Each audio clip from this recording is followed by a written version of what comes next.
Welcome to the PropTech Podcast. It's Kylie Davis here, and I'm delighted to be your host as we explore the brave new world where technology and real estate collide.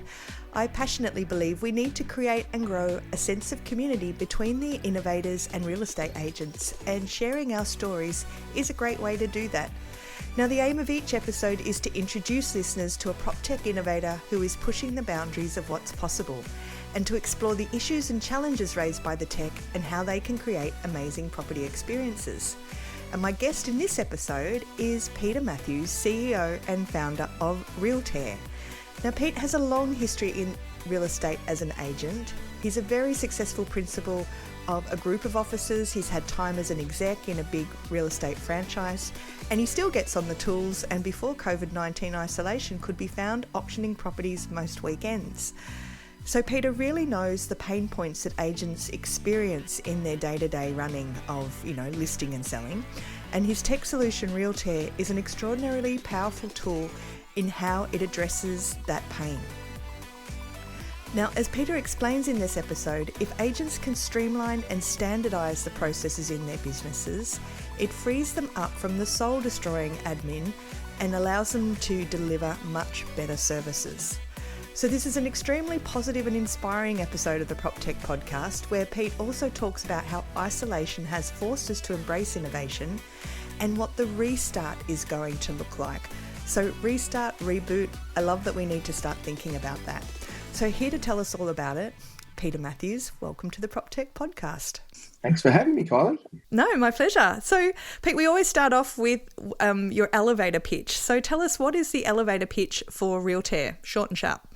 Realtair is a middleware platform which is designed all around the sales transaction space. So we basically, through a series of products, work with the sales transaction between appraisal through to settlement. In that, there's about 267 processes, and we have three products primarily, which is pitch, sign, and flow. Actually, and the fourth product is auction now. And what we do is that we create efficiency and transparency in that space, provide a lot of cost savings for offices because we save a bit of time with all that, and we push and pull information between incumbent software systems to make that a very easy change management process for offices and salespeople. Cool. So let's pull some of those products apart and talk about the problems that each of them specifically solves. Yep. Okay. So basically, I guess with Realtair is that we're trying to, after my experience as a franchisor, as well as owning a number of franchises myself, we were looking for ways to try and find better efficiency in the process. So we couldn't find a software program that did everything in that space. So we actually decided to write our own, and there's a longer story that goes to how we arrived at that. Mm-hmm. But we ended up with three principal products. Which was Pitch, and then which is a proposal platform, digital proposal, Sign, which is sign on glass agency agreement and contracts, and Flow, which is all the back office and administration side. And we arrived at all that because we had the same problems that every single business has, is that you've got lots of resource costs, you've got disconnected software systems, and you've got agents that are pretty stayed in their ways. No, never. So that was our problem, and the solution is to give them really cool tools that they're happy to use, that give them value, that they can use remotely, that don't disengage from the existing structure of the business software platforms that are incumbent in the office, and actually then add value to the resources inside of the business so that the transaction can be done a lot smoother. But mostly really is to enable agents to give them mobile friendly, easy to use products that can help them do more and more business. So you described Realtair before as a middleware layer. Tell me a little bit more about that. What does that actually mean? So middleware is basically middleware is just another software program that sits on top of other software programs. So if you can imagine in a normal real estate business is that you've got a CRM, you've got a data provider, you've got a sales trust system, you've got a general account system, you've got a marketing platform. So you've got a whole range of different systems, and trying to get them all to talk to each other is impossible. So what we do is that we sit as a layer above all of those, and we push and pull information between those systems within that transactional workflow. So those 267 processes, so we might engage with a CRM at one point, but we might engage with the data provider at the next. We might engage with a CRM next, and then we engage with a sales trust program following that. And that's the way that we do it, so that we actually use technology to create, to needle all of those different software systems together to give greater efficiency to the process.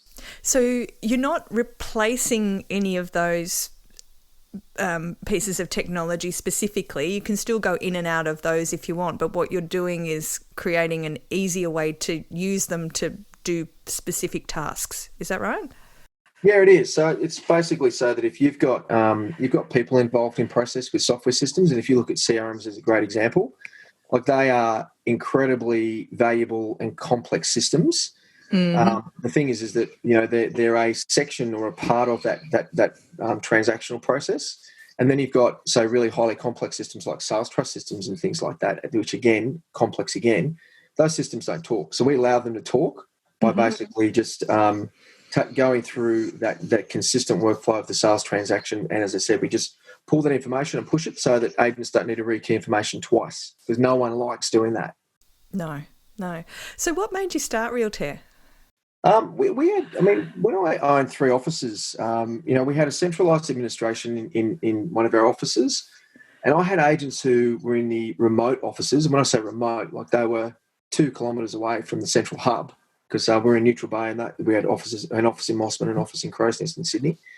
And those agents basically thought that they weren't getting the same value from our resources centrally in Neutral Bay as they should have by operating remotely. So that was why we started it. And we tried to look at all the different systems. We tried to do offshoring and threw people at the problem. And then we realised that it was just that we were inefficient in our process. And we've been trading for 40 years. So you'd think a business that's been there for 40 years was number 2 in the Ray White group, that we would know what we were doing. And we thought we did.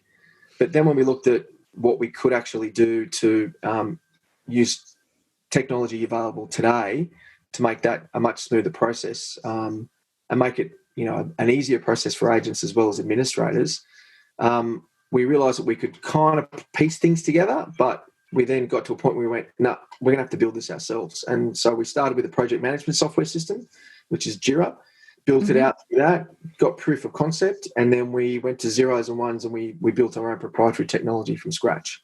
Fantastic. So why do you think these problems are such issues in the industry, well, generally, and even right now, especially in these times of coronavirus? If you look at a standard real estate business, and, as a franchisor, I dealt with probably over 1,000 businesses. And the one thing that I realised is whether I was in New Zealand, where I was there for a couple of years, or in Australia as a COO for Ray White for 5 years, every single business transacted property exactly the same way, but just a little bit different. The thing that made it different was the leadership. The thing that made it different was the people that they hired in those roles. And some were more complex than others, but principally it was the same. The thing is that if you asked any of those businesses to give you a copy of their documented process of how they transact that sale, there would be lucky to be less than 1% of people that could have actually done that for you. So what would happen is that every business has the same problem, is that people come and go from the business, and that has an impact then on that sales transactional flow, because it all becomes very much about what the new person brings to that process, where they say, well, in my office, we did it this way. And then all of a sudden you get a completely different iteration of how things are done, which makes it difficult for recruitment. Got it. So by using a platform or a middleware platform like Realtair, and all of the different elements of that, what are the benefits? How much time and money can a typical office save? So the main benefit is that it's time, and the only way you can get a financial benefit out of that is if you actually reduce your resource costs, because where the greatest saving in all of this is really in time. So if you save time, but you don't then apply that time to building your business, well, then you don't actually grow and you don't save anything. If you have extra time and you just relax and you don't you don't replace those resources that you've got. The same thing applies. Point being, I guess, or redeploy those resources, I guess, and get them doing something else. Yeah, that's right. And I guess you look at what's happening in the market today, where you've got a lot of resources who had a lot of skills in administering sort of sales transaction. And as those sales transactions are getting less and less, they've actually got to be redeployed in areas where they can actually help in the revenue generation side. So I look at, say, pitch as an example. Like an average agent would do probably 8 proposals a month. Mm-hmm. When they're using our platform, because they're not actually having to give that information to someone and then get that person to then interpret it, approve it, do all those sort of bits and pieces. They can save an enormous amount of time because it means that the information that they're putting in is easy. They can put that information in themselves. They only have to do it once. They don't then have to rekey into the CRM. And if you did 8 proposals a month, you're probably saving at least 12 hours in preparation for pitch. Mm-hmm. You know, for sign, if you're listing 2 properties a month, you're probably saving about the same time, between 8 and 12 hours. And flow is where the real value comes in, because that's the whole back office administration, because there's a lot of automation. You're saving about 64% of your back office time savings, which is about 27 hours a month. Wow. Wow. So what's the end experience like for a property seller or even a buyer if they're using the Realtair products rather than the traditional ways? So we've got probably 2 consumer products. Pitch and Sign and Flow really, I guess, front facing offer the most value for agents, because it does create time savings for them. Mm-hmm. But Pitch, I guess it is from the customer's perspective. They get a digital proposal, they get a pre-list within 2 minutes. They can get a full proposal within 8 minutes. So I guess the speed of the agent to be able to send through that, really well put together content in that period of time is pretty impressive. Mm-hmm. I think for an agent to be able to sign contracts and agency agreements and all other documents that require a signature through Sign is an impressive thing for a customer, particularly in this day and age in no contact. Yep.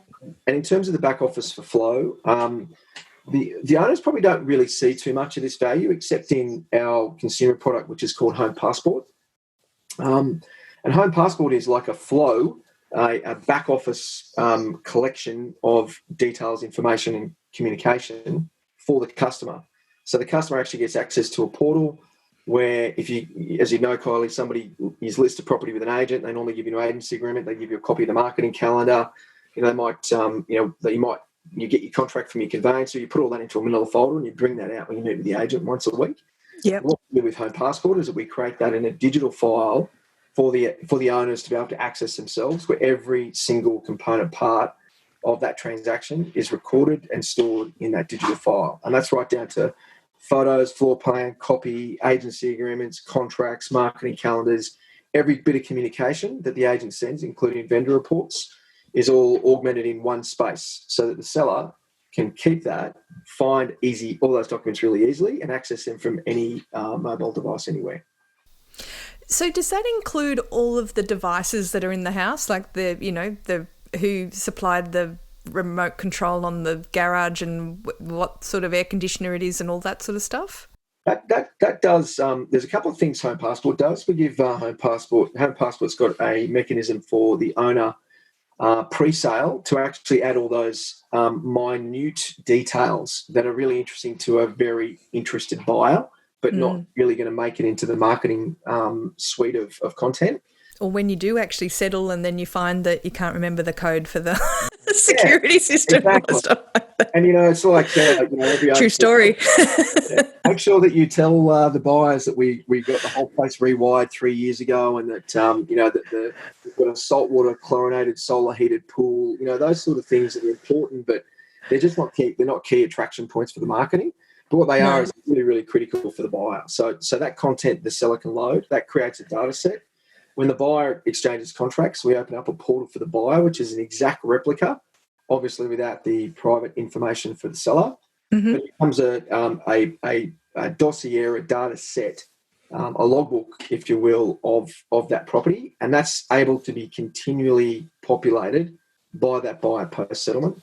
And we're also in discussions with PEXA to integrate with them, so that we can actually create visibility over the exchange to settlement process connecting into their system, which means that the agent's got greater understanding of what's happening in that process as much as the seller and buyer do, which will be a really cool thing when we get that connected. That's fantastic, because it's one of those things that I don't think we focus enough on in the industry. Like, we worry about getting the sale done, but in fact, for a buyer and a seller post-sale, in that gap between, okay, I've sold it, but now I have to settle it, like, you can really drop the ball as an agent there if you don't sort of manage that post-process just as carefully as you manage the sale. Oh, 100%. You could. So stressful for everybody. The best result on the planet. You celebrate with this huge sale under the hammer. Everyone's really, really happy. 6 weeks goes by, and after spending 4 weeks in the pocket of the seller pre-sale up to the auction, you then might not even engage with them, twice in that 6 week period. You might have staff that do that, but it's not the same. No. You've got Home Passport where you can create communication points and contact points. Mm-hmm. You can be aware of exactly what is going on, not just in your own business, but knowing what's going on outside, particularly with the settlement. That it actually becomes a really strong re-engagement point for the agent. And I think that, frankly, that solidifies the deal, not just for the seller, but also for the buyer, because whilst you've been in the vendor's pocket for the 4 weeks prior to the exchange, you've only known the buyer maybe for a week or two. You might have had 2 or 3 inspections, so you don't know them intimately. No, but they're the ones that are turning up with the check. That's letting everything else happen, right? Sure. They're the people that then become the new owners of that property. So, it's always a thing, you start as you mean to go on. Yeah. If you start in a very ad hoc way, which is the traditional way, and it's not by design, it's just by default. Yeah. But we then use technology to change that so that we can actually get off on the right foot. Then we add value to that relationship, and hopefully, a good agent will use that opportunity to take that further so that relationship can be enhanced. So well, the person that has just bought the property is ideally the person that you're putting into your lead bank for someone who's going to sell through you in 8 years' time, or however long after they've finished living in that property and are ready to move on. Yeah. If you manage it properly, right?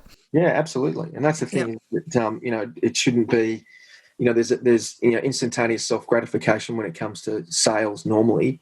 But if you take a leaf out of a property manager's book where you've got to maintain a relationship for a long period of time, with landlords, the same sort of thing really, is clearly evident in top performing salespeople, is that they recognise that, today's buyer is tomorrow's seller.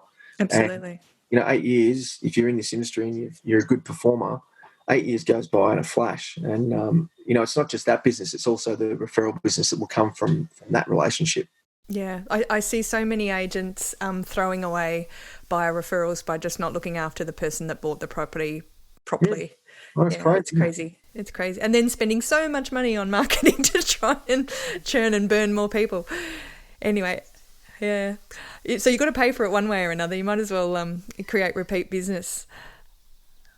Absolutely. And that's the closer relationship you can have with the new owner of that property, the more chance you have of securing their business in the future. So what's your business model, Pete? I know that your pitch, flow, and what's the last one? Pitch, flow, sign. The three of them, you can use them independently or together. Is that right? Yep. So as a middleware platform, even though we've got our own products, we will integrate with anyone. If it is that, the whole thing about technology is it's all, as you would know, like it's all about collaboration. Yep. And, I think, particularly, in startups, it's hard because you can't integrate with every single person as much as you'd like to, because you've only got a limited sort of bandwidth and personal sanity. But, the thing is that from our end, whether it's someone might just use sign on glass technology for agency agreements and contracts. They might just use Auction Now, which is a new product to our suite of products for online auctions and timed auctions. Or they might just use Pitch. But we'd like them to use all of them. But at the same time too, we're comfortable if there's somebody who's using an incumbent proposal platform. That's okay. If they wanted to use our sign on glass products, then they could, as an example. So we're happy to work with any other provider. It's I think it's important that from an agent's perspective is that, as I said before, they don't like change a lot. So if they find something that they really, really like, and we can make it work for them to be able to plug it in and play. Plug products in without them having to do any additional work. That's a good outcome for the customer, the agent. Fantastic. So tell us a little bit more about Auction Now. So Auction Now, so Damien Cooley, probably one of the best auctioneers in the country, he created Auction Now. Damien and I have known each other for probably 20 years, and over those 20 years we've talked sort of on and off about doing things together. And this sort of was a discussion that we started probably, I think it would have been probably about July last year or something like that. And what the reason for that was is that being an auctioneer myself and having used I guess auctions as part of my main marketing strategy as an agent as well. I've seen you in action. Yeah, I've got a few. But the thing is that having technology, I was with Damo, like it was something that had to happen. You needed to have an online auction platform. Now that's become really, really important in this environment for no-touch selling. But none of us knew that at the time. It has been very, very busy as a consequence. But what was really attractive about Damien's system wasn't just the online auction and the fact that he is incredibly compliance anal, so it's a very well put together system. And the fact that he's done about 10,000 auctions through that platform over the last 2 years. But the other thing that was really interesting for us was the fact that there's a timed auction component to that, where there's for just the agent to choose not a live auction, but actually to choose a timed auction. So it's like having the ability to take the current private treaty negotiation and put that into a really transparent process like it is at auction, but put that into a digitised, transparent process and have a deadline in place and still create an unconditional contract at the end. And that was the thing that I really thought was attractive about Auction Now. Fantastic. So you said he's done, about 10,000 auctions over the past 2 years? Yeah. The platform. Yeah. So I'm curious to know how many thousands over the past 2 weeks. Oh, geez. Well, actually, it's probably the last 3 weeks. So if we go back to about the second week of March, that's when things got crazy. And then it went crazy when the Prime Minister said on a Tuesday night at about 9:56, there's no more in-room auctions. So that not that time or moment is scarred anyway in your psyche. Just have to ask my family. They thought I'd disappeared. But it's been good because, I mean, what's been amazing about that is that there's probably been about 1,000 properties that have been put through the system. So that's huge in that period of time. We've got some support from some big offices like McGrath that put all their auctions through the business, which is great, and some other big companies. But the thing that I found really just incredible is that, you talk about the resilience of our industry and all the participants within it, the principals and the admin people and the agents and the property managers and everyone else. And you see what we can do as an industry when we have to and how we can mobilise like we did. I mean, look, we had a platform that was ready to use, but just we probably trained, over 1,000 agents and admin people to understand the system. For them to be able to articulate that to buyers, to get them to a position where they could actually register and bid online for property, like within 24 hours of that, the Prime Minister's decision, was just remarkable. And, it's a forever process, I guess, when you're in technology, as you would know. But I'm just really excited about what that's going to translate into. We've already, done some product enhancements, which we needed to do, just purely based on volume, but we've also got some terrific feedback from agents about what they would like to see. And there's been some terrific stories that have come from that and some great successes out of the hammer. Oh, fantastic. Congratulations. So you've also taken, I saw an announcement that you made recently that you're working with Lee Woodward on that training component. Tell us a little bit about that. So that looks like it was all done, in with COVID-19, but that was 2 years in the process. Lee and I have known each other for about 20 years, and the thing that I knew was a weakness for our technology, as it is for every bit of technology, is that it might be really, really good, but if no one knows and no one knows how to use it and use it properly and use it to its full advantage, then it'll never prosper to its full potential. Mm-hmm. And Lee is probably one of the best industry leaders where he's very process oriented. And because our system is all about processing the transaction and making that easy for every resource involved, Lee's involvement to be able to articulate and train that and onboard customers with that was just a no-brainer. So, we had to get a few ducks in the row, and that's why it took a little bit of time. But as it turned out, it all came together at the right time. And, he and his team have been an invaluable asset to the growth of Realtair. And I imagine he's been pretty busy the last couple of weeks. Oh, he's onboarding. In the studio, I'm not joking, every day. Yeah. He's got an amazing work ethic. I had to change my do not disturb times on my phone, which were, by the way, from 5:45 till 9 p.m. I'm available. Outside of those times, I was not available. When Lee came on board, I had to increase the time that I was going to be available in the morning. In advance of 5:45 because he's an early riser, and he gets inspired early. So, okay. He has done some amazing. He's probably done in the last 8 weeks. I think he's put together about 200 videos, webinars, podcasts to talk about not just our products, but about what it means to be a digital agent. Mm-hmm. And I mean, it's truly incredible. The capacity that he has to create incredible, easy to digest content that agents actually do understand, but also to be able to clearly articulate the why. So it's not just about the what, but why. Why are we doing this? And why is it important? And more importantly, I think too, for the conclusion of COVID-19. Is that why we're doing this is not just for now, it's also going to be for the restart because that looked very, very different, I think, than what it did when it finally does stop at some point. Yeah. So tell us a little bit about your growth trajectory. How long have you been doing this for? So we've been incorporated for about 4 years, but we've only really been in the market probably for about 18 months.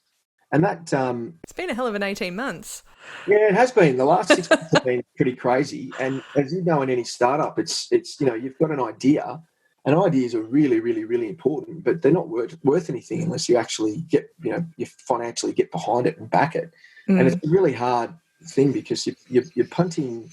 You don't earn any money while you do this, and you're putting all your money and effort into it because it's something that you absolutely have got true, real conviction in. Yeah.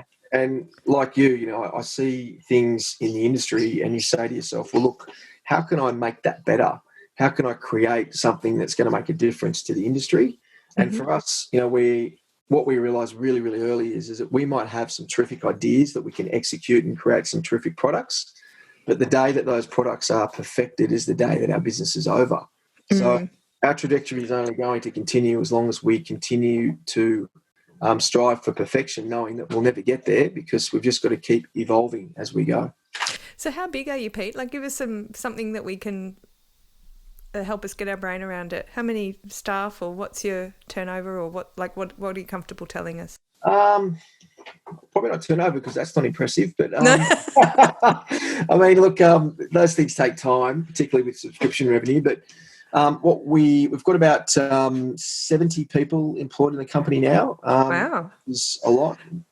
We've probably got near 3,500 agent customers thereabout. Fantastic! Oh, that's good. That's very impressive. Every state, soon to be in New Zealand as well.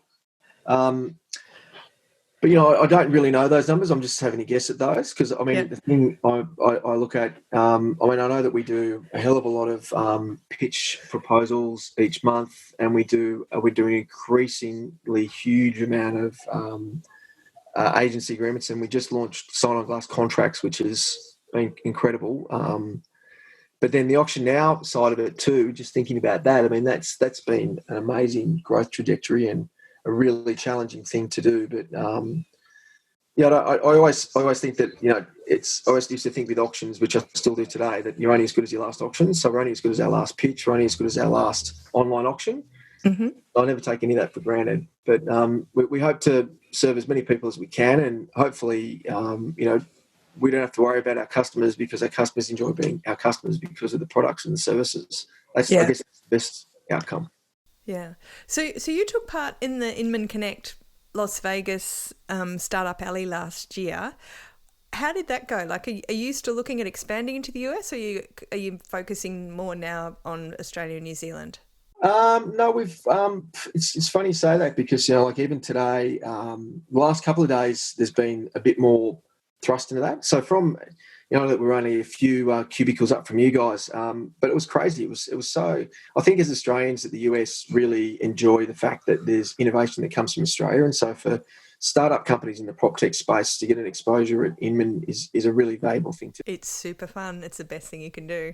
Oh, wasn't it? I mean, look, Yeah. we were not in any position and to do anything, but we went there for the pure reason to say, well, look, let's work out what we've got wrong for the US market.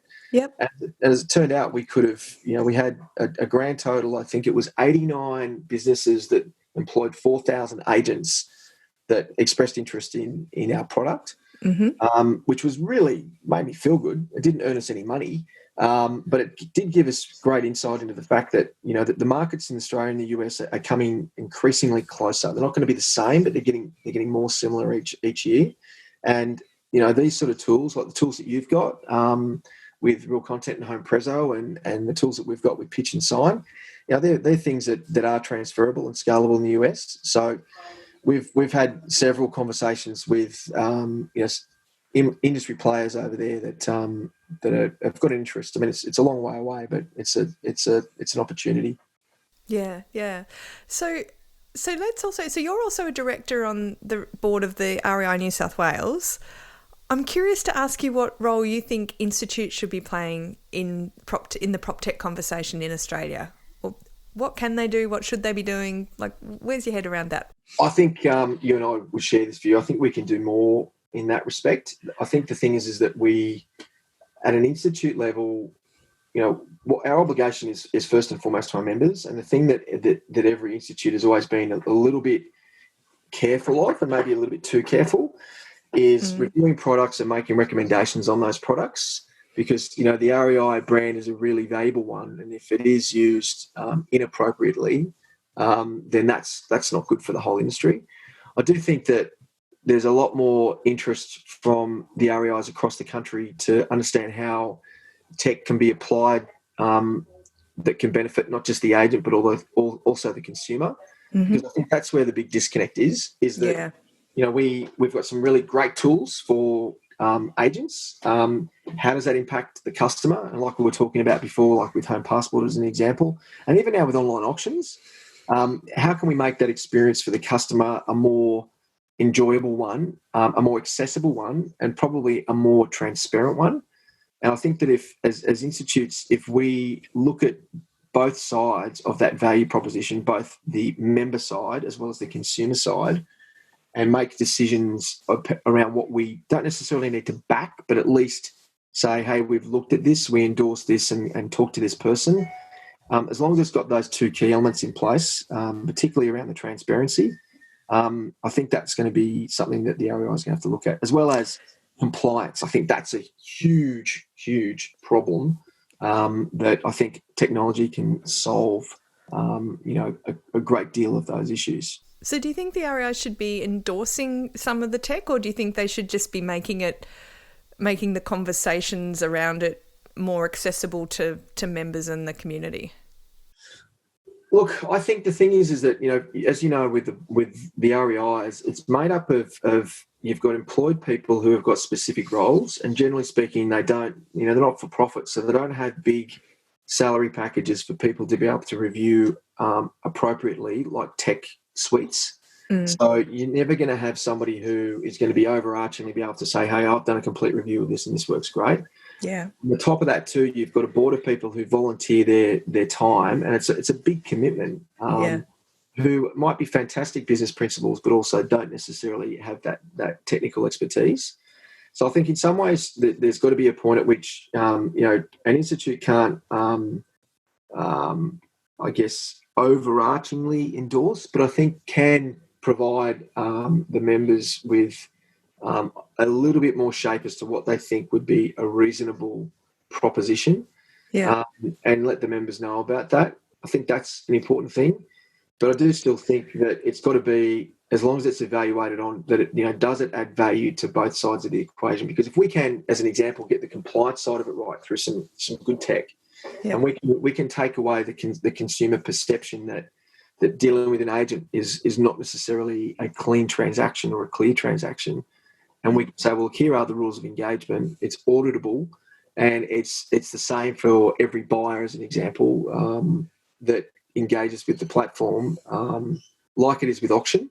And I think stuff like that will go a really, really long way to giving consumer confidence. And if the REI is to look at those technologies and say, well, look, can we stand behind those and maybe get them independently evaluated, then I think there's a real opportunity for the REIs to. I think that's a really excellent point, isn't it? Is that the more that PropTech can bring transparency and clarity to both the process and the places where you need to, key decision points and provide information into those points, the more secure people feel about dealing in the space, which is the kind of complaint most people have, is that they just don't understand what's going on and it's a big transaction and they're terrified that something will go wrong. Yeah, and it's true. Yeah. I mean, you think about yourself as a buyer. If you're going and walk into any office and negotiate a sale by private treaty, like as an example, I could engage with one agent in an office and have one experience. I can engage with a different agent in the same office and have a completely different experience. And that's pretty hard to understand from a buyer's perspective. And then you've got the same that applies on the selling side.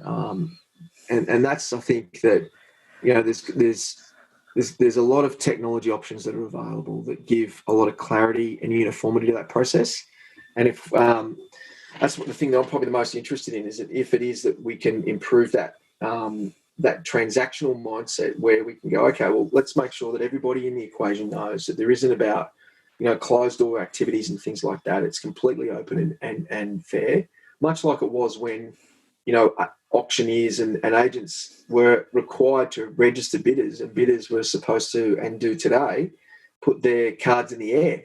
That created a lot of disruption to the industry, and there was a lot of people who said this is going to really kill auctions, but it didn't. It actually improved auctions because it put trust back into the process.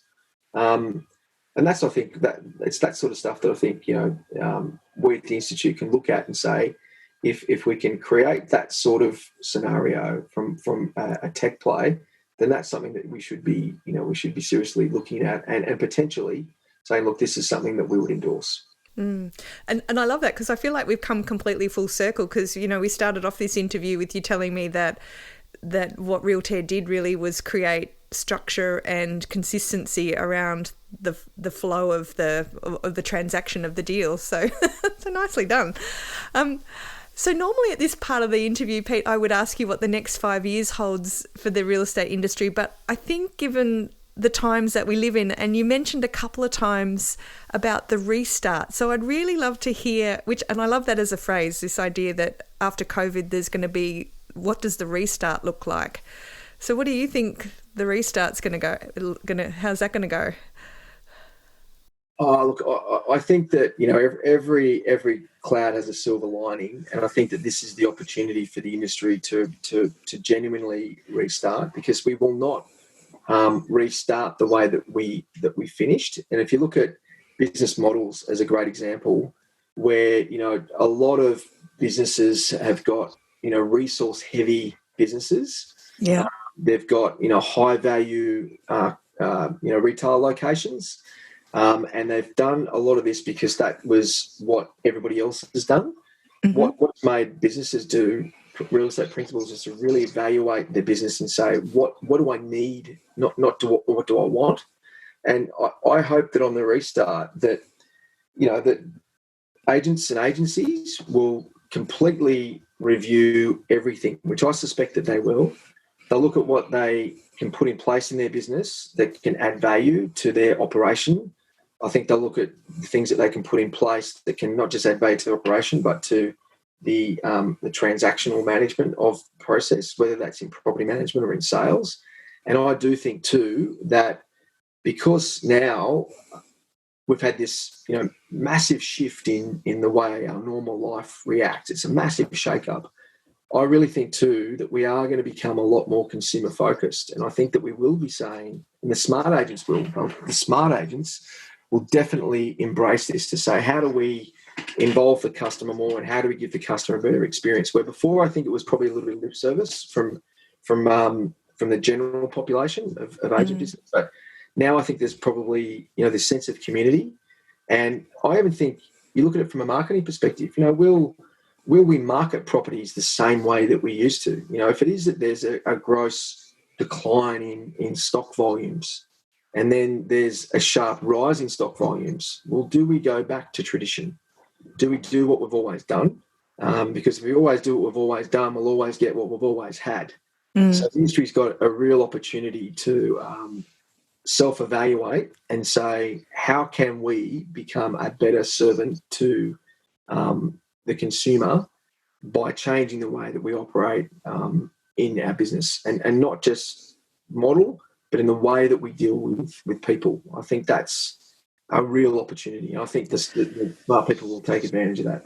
Yeah, and I think it talks to this, real estate and property has had sort of 15, 16 year experience with technology. And what we've done is throw people, and all it's really done until very recently is just make us busier and busier and give us more to do to manage the sort of tech side of it. And what we've done in response to that is throw people at it. And that's kind of always been our response, hasn't it? If we haven't, we throw people at the problem because we don't have the processes in place that help us automate stuff or keep transactions consistent. We don't have the technology in place to automate things. So we always throw people at it. And what we've seen through COVID is that when you can't actually throw people at it, there's some extraordinarily creative ways that can provide a same or even better service in some ways that people do really value. I mean, I really hope that after this is all over, we don't just go back straight away to open for inspections and drop all the virtual tours and the video tours and stuff like that. I mean, yes, I hope we go back to open for inspections, but I hope we don't drop those things, because not every potential buyer wants to spend their whole Saturday seeing 15 properties or 10 properties or 8 properties if they can just focus on the 3 that they already know have real potential. And in fact, the idea that you need to get 50 people through an open or 20 people through an open to prove to your buyer, to prove to your seller that you've done the work doesn't really hold true if you can show that, yes, but we've had all these online interactions with the digital tour or stuff like that. So it's about really understanding the different metrics for the consistency of that transaction. Does that make sense? I agree wholeheartedly. I'll get off my box. No, I'm with you 100%, because I mean, you think about that and you go, look, that what was normal is now not normal. We're in the new normal now, and hopefully that will then morph into the way that we do business. And I guess the element to that is that buyers have got access to more tools to engage with agents, and that's going to be a really good thing, because if it is that you talk to any buyer, first thing I ask a buyer when we sell a property to them at auction, first thing after I congratulate them, I say, do you mind if I ask you how long have you been looking? And most people, can be looking anywhere from sort of 3 months to 2 years. And I had one lady that was looking for 10 years. Oh, and yeah, it's incredibly taxing. Anybody that's searched for a property that says that they enjoyed the experience bought very quickly, because it's taxing, the time, the energy, and, time is money. And if we can, as an industry, help buyers to save money, well, they might invest more money in buying the property that could actually have a positive impact on pricing.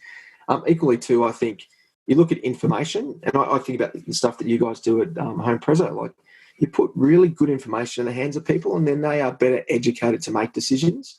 And that's one thing that we've been pretty poor at as an industry, is being able to share that information broadly. We've been very probably cautious, overly cautious to share that, because we've felt that it's been a threat, where, sharing and collaborating is a way to grow, and it's a way to, I think, for our industry to actually grow up.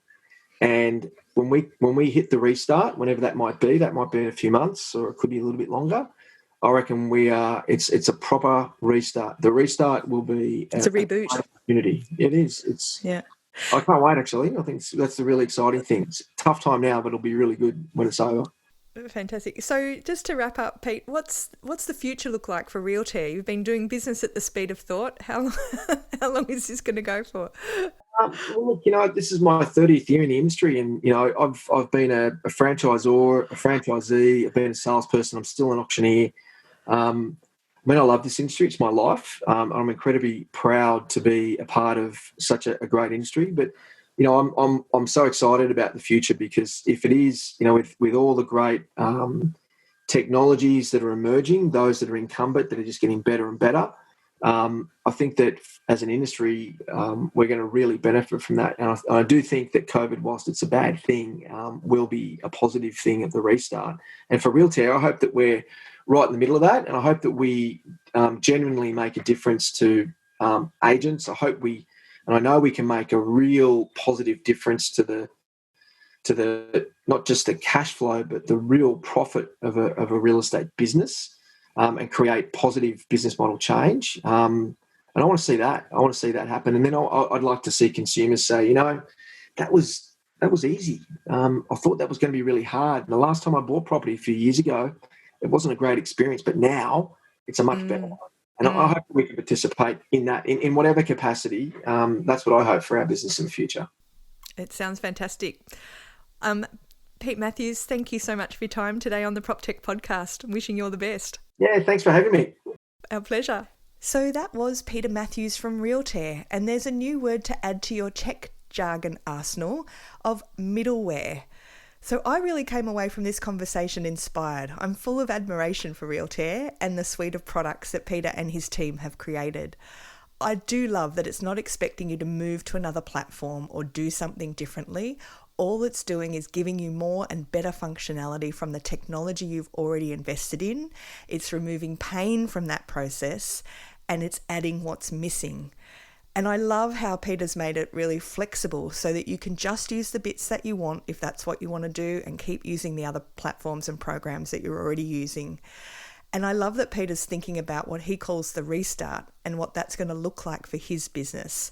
And I think that's how we all need to start thinking right now. Things are going to lift, and then if you thought you were busy before, holy moly, tech businesses that make it through this downturn are going to be absolutely on fire. So check out Realtair if you're a real estate agent, and let us know how you found their products of Pitch, Sign, Flow, and even Auction Now. Now, if you've enjoyed this episode of the PropTech podcast, we would love you to tell your friends, or drop me a line either via email, LinkedIn, or on my Facebook page. You can follow this podcast on Spotify, Google Podcasts, and now Apple iTunes. I'd like to thank my audio support, Charlie Hollins, and the fabulous Jill Escudero, and our sponsors, Smidge Wines, official wines of the PropTech industry, and Home Prezzo, turning your data into amazing marketing content. And don't forget to access the free content that's available on their website. Thanks everyone. Until next week, keep on PropTeching.